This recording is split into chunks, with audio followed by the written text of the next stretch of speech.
네, 저는 지금 이재명 후보가 집권하게 되면 구체적으로 뭘 하려고 하는 건지 굉장히 선명하게 보이거든요. 오늘은 이재명 대표의 지난 대선 토론, 인터뷰, 그리고 정책 발표에서 드러난 힌트들에 기초해가지고 이재명 대표가 도대체 이 나라 경제를 어떻게 계획하고 있는 건지 한번 살펴보도록 하겠습니다.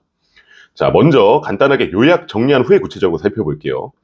이재명 대표는 이제 돈이 안 돌고 역성장으로 가고 있는 현재 상황에서 일단 케인즈주의적인 뉴딜 정책을 시행해서 부동산 개발, 지방 개발, 그리고 재생에너지 플랜트 개발 등 국책사업적인 대규모 개발 사업으로 일단 일자리 만들고 나라에 돈이 돌게 만들겠다는 겁니다.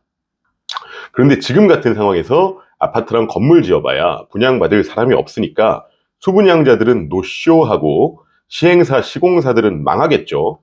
그거를 국가가 청년주택, 공공임대주택, 그리고 지분형 모기지로 대신 사서 공급을 해가지고 공급 측면에서 부동산 가격을 안정시키고 부동산 시장으로 돈이 빨려 들어가는 것을 막겠다는 거고요. 그리고 그 밖에도 상공인들, 기업들, 부채를 국가가 부담해서 탕감하고 회생시키고 추경으로 돈 왕창 풀어가지고 내수를 증진시키겠다는 겁니다. 돈이 돌기는 도는데 중고부동산으로 돈이 들어가지는 않으니까 그게 이제 내수 소비랑 벤처, 첨단 산업, 주식시장으로 들어가게끔 해서 코스피 5천 만들겠다는 거고요. 종국적으로는 망해가던 나라 경제 회생시켜서 AI 첨단 산업, 문화 산업으로 산업 전환을 해서 대한민국 3.0 만들겠다는 거죠. 자, 이게 가능한 얘기인지 맞는 얘기인지 좀 이런 걸 떠나가지고 이재명 후보의 계획이 이런 걸로 보인다는 거예요. 하나씩 뜯어서 좀 보도록 하겠습니다. 자, 일단 행정부와 집권 여당이 절대적으로 신경 쓸 수밖에 없는 지표들이 있어요. GDP, 주가, 출생률, 실업률, 빈부격차, 부동산 가격 이런 거죠.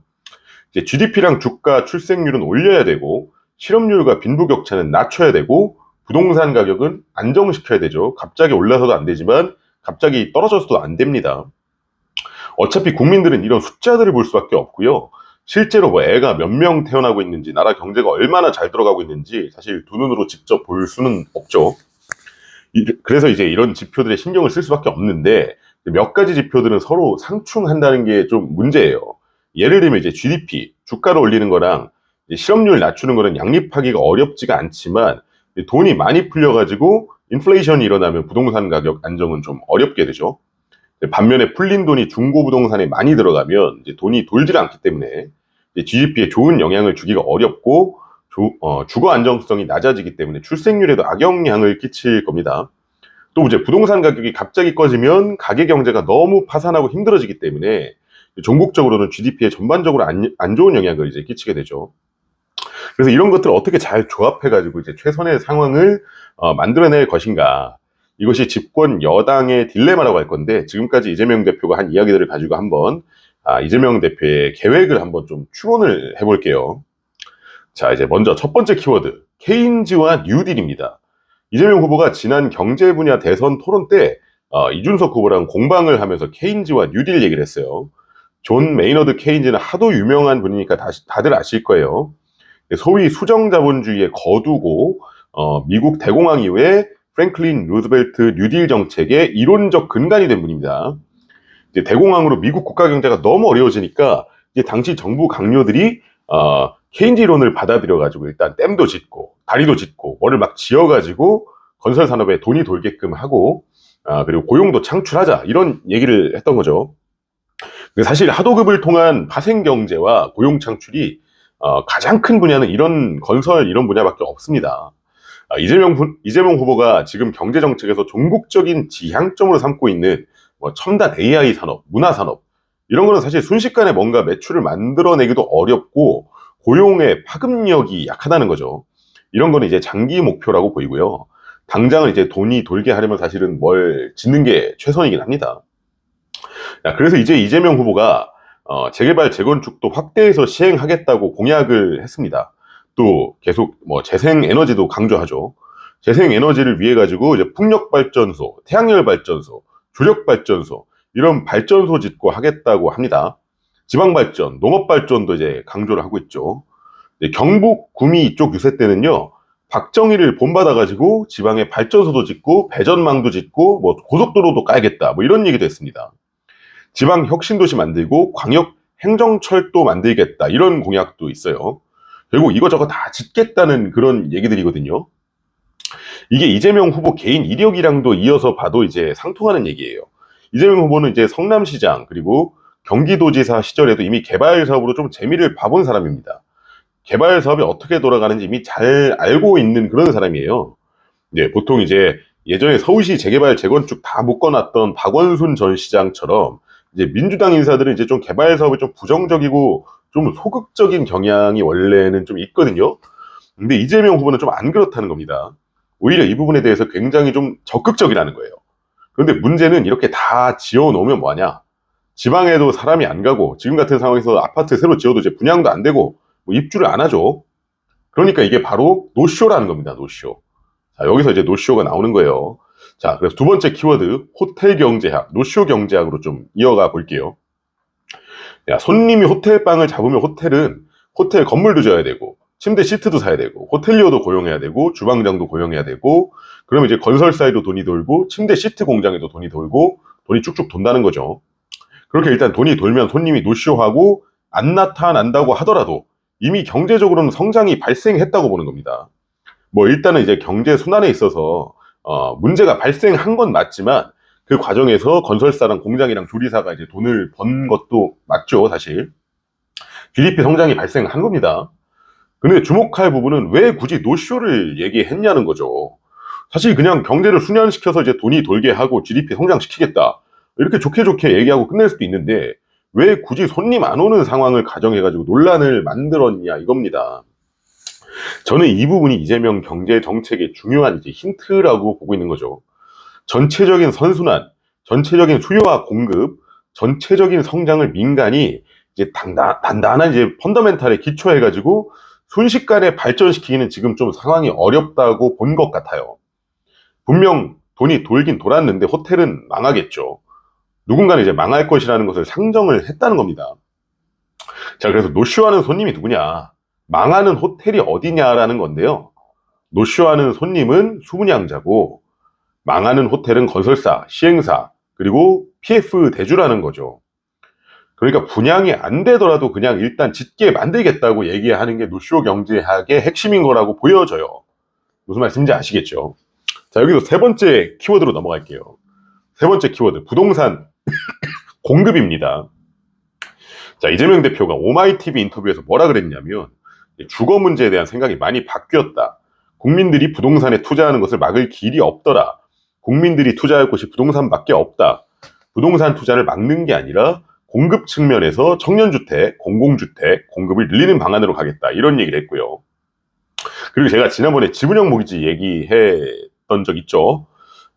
이재명 후보가 지분형 모기지에 대해서도 없는 것보다는 낫다. 옵션으로 받아들이겠다. 이런 얘기를 했다는 겁니다.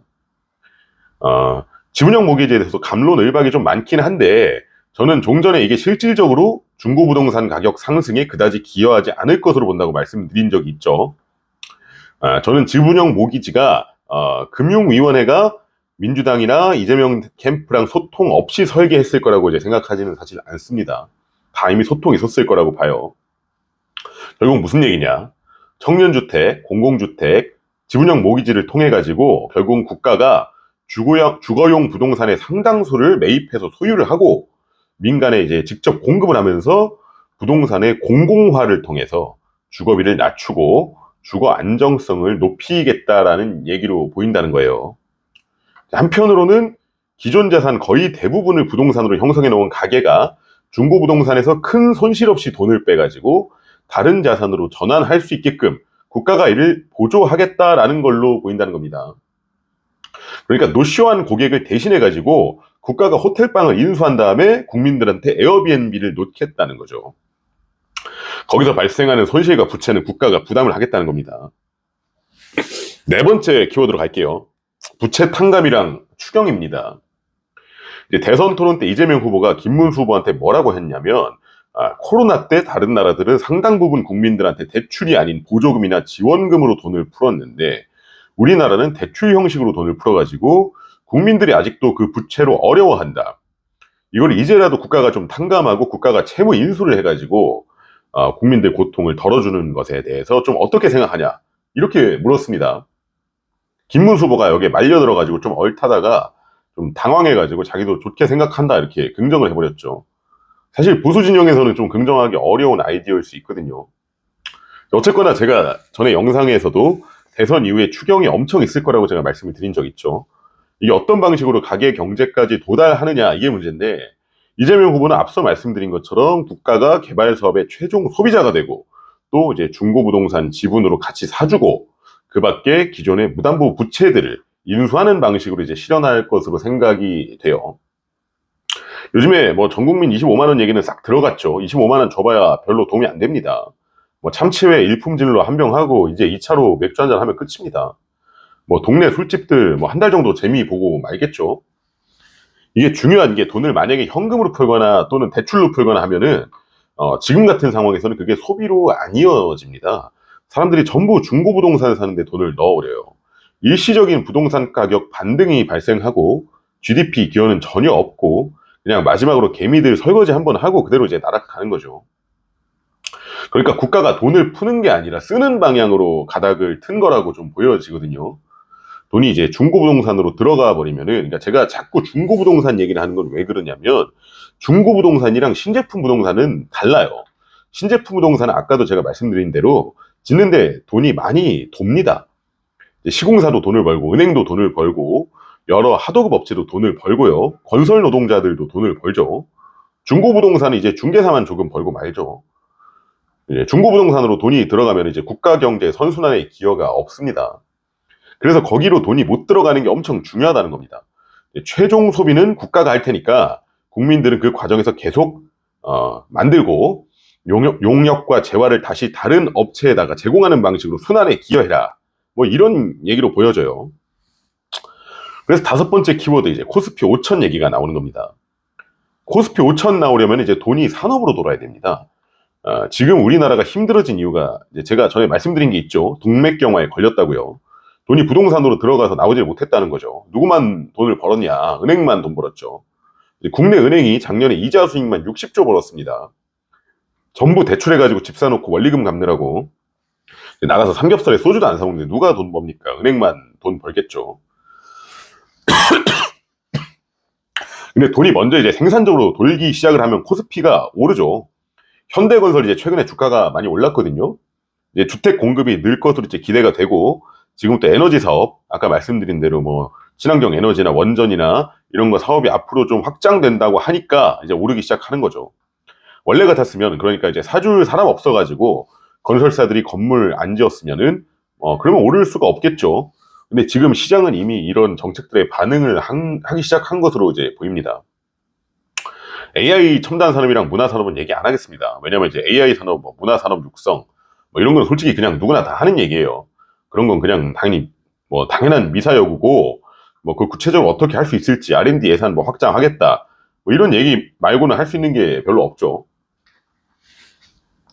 이재명 대표가 앞서 말씀드린 이런 것들을 실제로 실행할 수 있느냐, 이재명 후보 특성과 기질상 실천은 할 걸로 보여요. 근데 그게 마음대로 될 거냐, 이제 그게 문제겠죠. 글쎄요, 그거는 잘 모르겠습니다, 솔직히. 일단 국가 부채가 증대될 위험이 너무 큰 부분이 좀 있고요. 그리고 이걸 어떤 세수로 감당할 것인지의 문제가 또 발생을 하겠죠. 또 적당한 시점에 청산당해야 하는, 그러니까 파산해야 되는 그런 기업이나 가게들의 명주를 계속 늘려주는 게 이제 반드시 이로운가, 좋은 것인가, 장기적으로는 오히려 펀더멘탈에 악영향이 있는 것이 아닌가, 이런 의문도 있을 수가 있고요. 그리고 이제 100년 전에 있었던 뉴딜 정책을 이제 지금에 와가지고 뭐 그게 먹히겠냐 하는 문제도 있고요. 이제 근본적으로 지금 뒤처진 펀더멘탈이 그런 식의 정부 지출로 과연 회생할 수 있겠느냐 하는 좀 근본적인 물음도 있습니다. 뭐 지켜봐야죠. 여기까지 하겠습니다. 감사합니다.